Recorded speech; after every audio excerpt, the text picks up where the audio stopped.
Hai, Assalamualaikum warahmatullahi wabarakatuh. Selamat pagi, anak-anakku.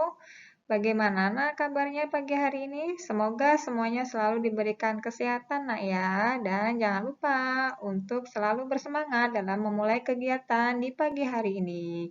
Baik, anak-anakku, sebelum memulai kegiatan pembelajaran, alangkah baiknya anak-anakku selalu membaca doa terlebih dahulu. Oke? Baik, untuk pertemuan kita hari ini yaitu akan mempelajari terkait dengan tema 1, subtema 1, pembelajaran ketiga.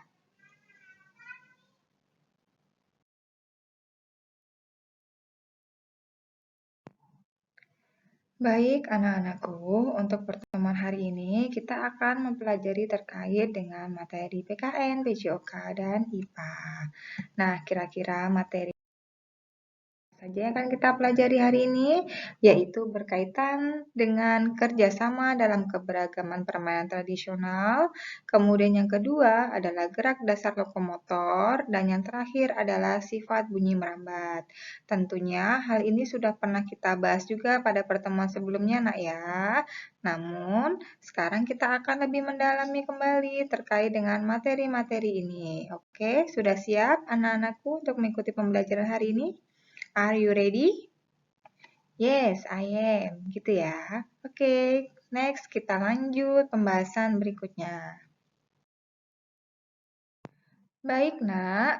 Sekarang kita akan membahas materi yang pertama, yaitu terkait dengan permainan tradisional. Nah, permainan tradisional ini tentunya sudah sering kalian mainkan ya, nak. Coba sekarang kalian lihat di bagian sebelah kanan kalian. Nah, di sini ada salah satu contoh permainan tradisional. Kira-kira adakah dari anak-anakku yang sudah memainkan permainan ini? Tentunya ada ya, apalagi saat waktu tidak pandemi dulu, tentunya anak-anakku mungkin di sekolah pun juga memainkan permainan ini. Ya, nah nanti akan kita bahas kira-kira permainan apa ya ini ya? Atau ada yang sudah tahu jika melihat gambarnya ini saja? Baik, sekarang kita mulai bahas satu-satu ya. Nah, Indonesia terdiri dari beraneka ragam budaya, meliputi suku, agama, rumah adat, permainan tradisional, dan lain-lain. Hal ini merupakan anugerah Tuhan Yang Maha Esa yang harus kita syukuri dan kita lestarikan. Baik, jadi sikap kita sebagai umat beragama tentunya dengan keanekaragaman yang ada di Indonesia ini wajib kita syukuri ya dan kita lestarikan agar tradisi-tradisi atau keanekaragaman yang ada di Indonesia ini tidak punah oleh waktu. Baik, permainan tradisional adalah permainan yang erat kaitannya dengan tradisi masyarakat setempat dan sesuai dengan adat di suatu tempat. Contoh permainan tradisional adalah benteng-bentengan, gobak sodor, dampu bulan, dan masih banyak lainnya. Kira-kira dari ketiga permainan ini mana yang anak-anakku sudah pernah mainkan? Atau malah semuanya sudah dimainkan? Ya, jika anak-anakku sudah memainkan ketiga permainan itu atau hanya salah satu saja, mari sekarang kita bersama-sama untuk mengenal lebih dalam terkait dengan permainan tradisional tersebut. Nah, yang pertama adalah ada permainan benteng-bentengan. Nah, ini ada dua tiang, kemudian ada kelompok-kelompok yang sedang bermain juga. Nah, di sini benteng-bentengan atau rerebonan adalah permainan yang dimainkan oleh dua kelompok, penawan dan tertawan. Masing-masing kelompok terdiri atas 4 sampai dengan 8 orang dan memiliki satu tempat sebagai markas. Markas atau benteng bisa berupa sebuah tiang, pohon, atau pilar.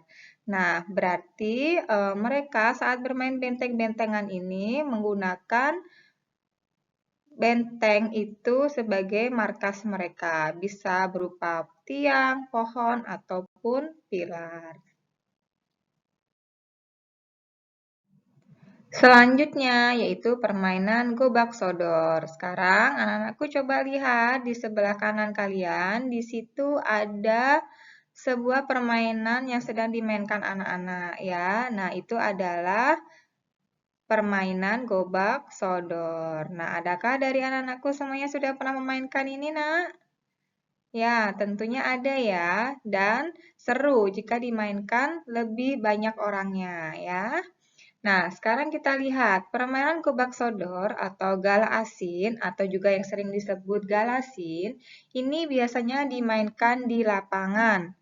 Arena bermainnya merupakan kotak persegi panjang dan dibagi menjadi beberapa bagian secara horizontal dan vertikal.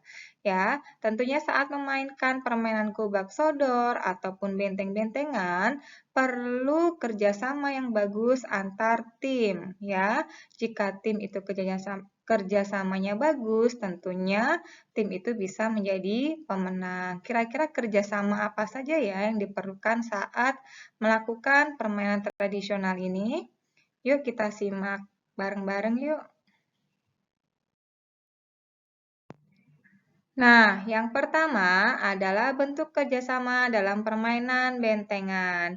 Di sini ada yaitu kerjasama saat menyerang benteng lawan. Tentunya tim yang kompak saat menyerang benteng lawan bisa jadi dia menjadi pemenang lebih dahulu.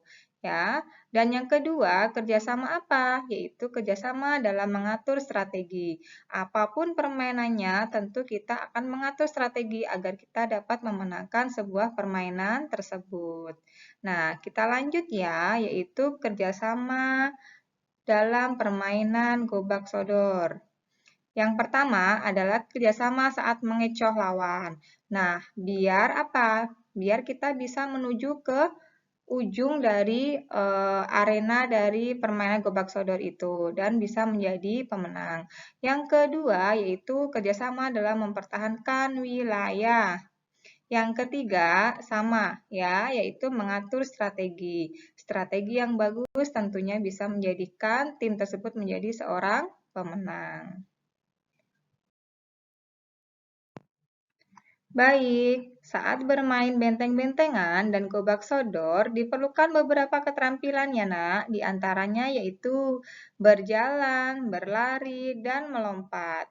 Nah, keterampilan-keterampilan itu sering kita sebut dengan gerak dasar lokomotor. Kira-kira apa ya? Nah, di sini ada kata loko dan motor. Kira-kira kalau motor itu bisa berpindah atau tetap diam aja nak? Nah, sekarang kita lihat apa sih sebenarnya gerak dasar lokomotor itu. Gerak dasar lokomotor itu adalah gerak memindahkan tubuh dari suatu tempat ke tempat yang lain. Misalkan, ibu dari kelas A, kemudian berjalan menuju ke kelas B. Berarti ibu sudah melakukan gerak dasar lokomotor, yaitu berjalan. Karena ibu berpindah dari kelas A berpindah ke kelas B.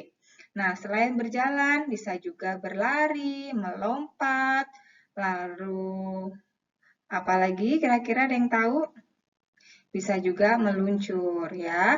Nah, ini ada gambarnya anak-anak sedang melakukan gerakan melompat. Kemudian di sebelah sini ada anak-anak yang sedang melakukan gerak apa? Iya, berlari. Nah, sudah cukup jelas? Tahukah kamu, selain permainan tradisional, Indonesia juga kaya dengan alat musik. Alat musik jika dimainkan akan menghasilkan bunyi. Nah, kira-kira bunyi itu apa? Nah, sekarang kita lihat. Bunyi dihasilkan dari benda yang bergetar. Bunyi berasal dari sumber bunyi. Sumber bunyi adalah benda yang dapat menghasilkan bunyi. Nah, kira-kira apakah anak-anakku bisa menyebutkan contoh dari sumber bunyi itu apa? Nah, misalkan tadi ada alat musik, contohnya ada gendang, misalkan ada gitar.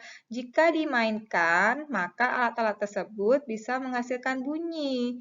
Nah, jika alat itu bisa menghasilkan bunyi, berarti disebutnya sebagai sumber bunyi. Jadi bisa kita sebut juga misalkan gitar, gendang itu sebagai sumber bunyi, ya.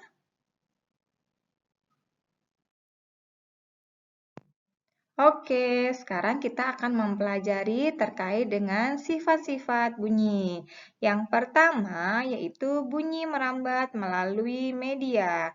Nah, kira-kira media apa saja yang bisa dipakai atau digunakan untuk perambatan bunyi? Ya, yang pertama adalah media udara, benda padat, dan benda cair.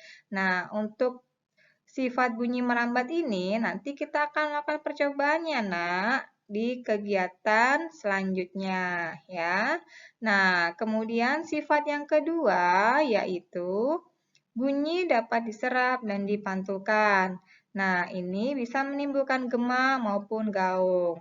Untuk sifat bunyi yang kedua ini, kita akan melakukan percobaannya di lain waktu ya. Untuk pertemuan kali ini kita akan melakukan percobaan terkait bunyi merambat saja.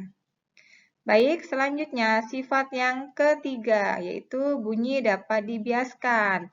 Nah, ini biasanya terjadi karena adanya kerapatan udara. Bisa kita lihat saat terjadi petir di siang hari, tentu suaranya lebih pelan dibanding dengan di malam hari.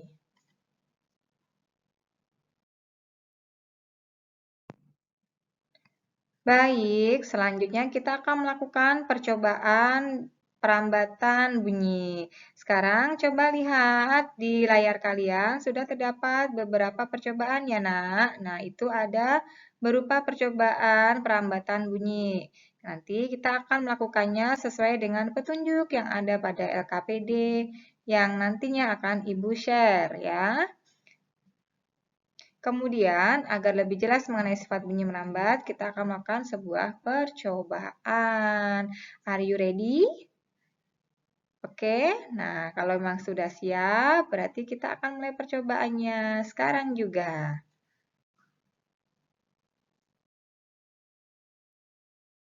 Sebelum Ibu akhiri pertemuan hari ini, Ibu punya sebuah quote ya. Bukanlah ilmu yang seharusnya mendatangimu, namun kamu yang seharusnya mendatangi ilmu.